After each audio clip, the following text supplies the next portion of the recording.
Arrête de chercher l'argent, c'est idiot. Cherche plutôt à devenir riche. Si tu cherches l'argent au lieu de chercher à devenir riche, tu fais exactement ce qu'on appelle mettre la charrue avant les bœufs.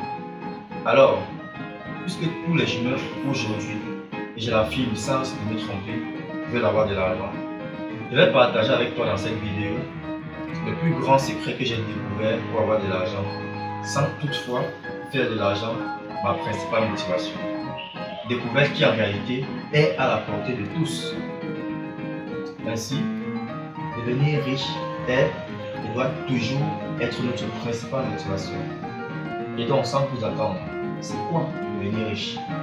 La réponse est simple et je réponds: devenir riche veut en fait dire devenir important. Important pour soi-même, je dis non, mais plutôt important pour les autres. Important pour les autres encore et encore, à tel point qu'on les devient indispensable. Plus on est indispensable pour les autres, plus on devient important, plus on devient riche. Une fois qu'on est riche, alors l'argent devient une conséquence logique. Question: comment devenir important? Reste jusqu'à la fin de la vidéo, tu sauras comment. Mais avant, je t'invite à écouter cet air musical et je te reviens juste après.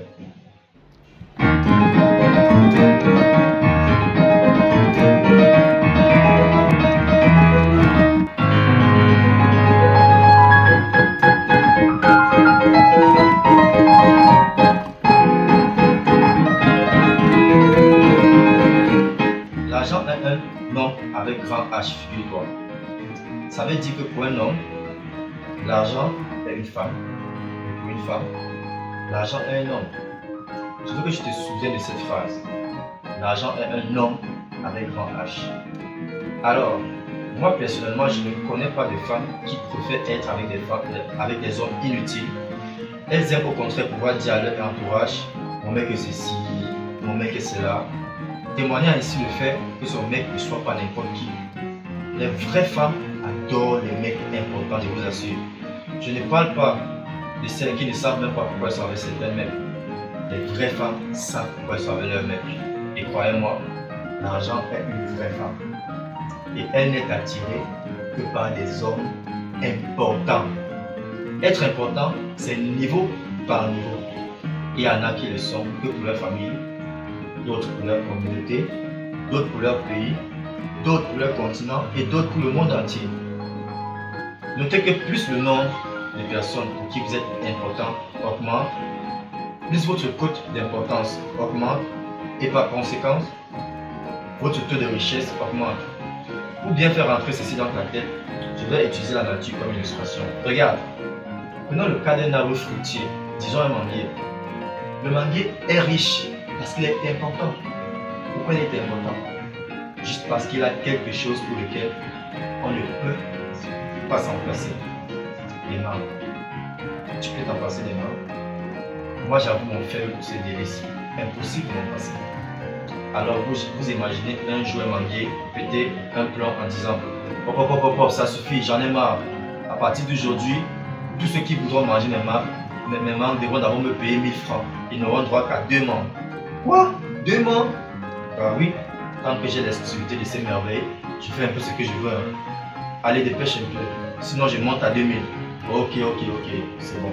Voilà tes 1000 francs. Tu imagines combien d'argent un manguier pourra se faire à la saison? Un arbre qui produit des fruits est bien encadré et aimé par les gens qui mangent ses fruits. Mais si un arbre ne produit pas de fruits, il est abattu pour qu'il serve de bois pour allumer le feu. Comme quoi, soit tu es important et tu es riche, ou alors tu ne l'es pas, et juste bon à finir en dessous de la marmite de quelqu'un. Imaginez un ruisseau piquer une crise et se met à vendre son eau à 10 francs le litre. Ou encore le soleil qui décide de facturer à tous les humains l'heure de sa brillance à 1 franc. Vous imaginez combien ils sont riches des éléments de la nature?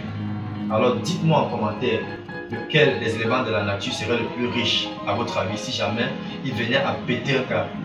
Travaillons à avoir quelque chose dont tout le monde ait besoin. Une fois celle-ci acquise, nous devenons importants et pouvons décider de donner gratuitement comme la nature ou alors choisir de péter un câble tout le temps. Mais si on fait de l'argent notre objectif principal, alors vous comprenez pourquoi certaines personnes tombent dans les jeux du hasard, deviennent des vulgaires bandits, tuent les gens et prennent leur argent, se livrent à des pratiques compliquées pour de l'argent telles que tenir des tables, trafic d'organes, le porte-monnaie magique et bien d'autres choses que vous connaissez. Prenons deux cas de figure. Le premier est celui d'un homme qui croit que la seule façon de réussir sa vie est de prier pour qu'un jour il puisse gagner de l'argent au jeu du hasard. Grâce à un coup de chance, il a eu les chiffres du loto et donc a gagné une somme de 10 millions de francs qu'il va mettre dans un sac. Waouh, Dieu n'oublie personne comme on dit. Il se fait ensuite agresser par un groupe de malfrats qui, le menaçant avec une arme, récupère le sac contenant les 10 millions. Aïe, pas de chance finalement. Question. Était-il riche avant son agression et pauvre après son agression? La réponse est non, il n'a jamais été riche. Il est juste un pauvre type qui possédait 10 millions dans un sac. Le deuxième cas, celui d'une coiffeuse professionnelle qui marche dans la rue avec un sac contenant 10 millions de francs. Elle se fait agresser par un groupe de malfrats et se fait dépouiller de son argent. Question. Était-elle riche avant son agression et pauvre après son agression? La réponse est non. Avant et après qu'elle s'est fait voler son argent, elle est riche.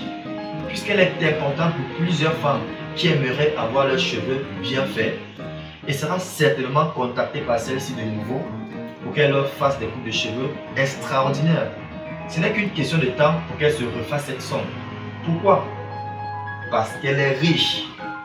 Même s'il arrive qu'on lui prenne toutes ses économies à cette coiffeuse et l'emmène dans un pays étranger où elle ne connaît personne, elle saura toujours se faire de l'argent, car elle est riche.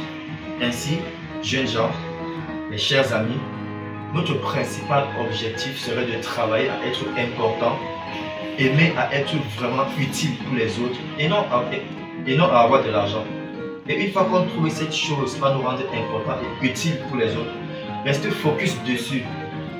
Pourquoi mettre en premier plan ce qui nous rend important et non l'argent? La réponse est simple. Ceci va créer en nous le désir de vouloir toujours s'améliorer, être meilleur qu'avant. L'objectif étant de rendre service aux autres et aimer le faire.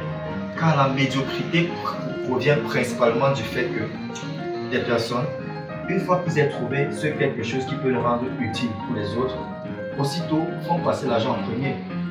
Du coup, ils ne pourront jamais se perfectionner et encore moins innover dans ce qu'ils font. Car l'objectif ici n'est pas d'être utile ou encore de servir, mais plutôt d'avoir de l'argent.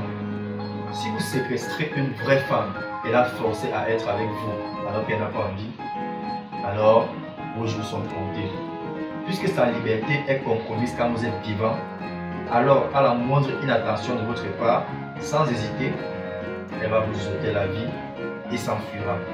Mais elle restera toujours non coupable, car elle s'en tire toujours devant n'importe quel juge en plaidant la légitime défense. L'argent n'est et ne sera jamais une mauvaise chose. Car l'amour de l'argent est une racine de tous les maux et quelques-uns en étant possédés se sont égarés loin de la foi et se sont jetés eux-mêmes dans bien de tourments. C'est sur cette note de l'apôtre Paul que je vous dis au revoir et souvenez-vous, c'est l'amour de l'argent qui est dangereux. L'argent n'est jamais et ne sera jamais le problème. Devenir important revient à rechercher plutôt l'amour de l'amour. Si cette vidéo t'a aidé, sois généreux et partage-la dans le but d'aider ton prochain. Et ensuite, abonne-toi. Rendez-vous la semaine prochaine pour une nouvelle vidéo. Dieu vous bénisse tous et shalom.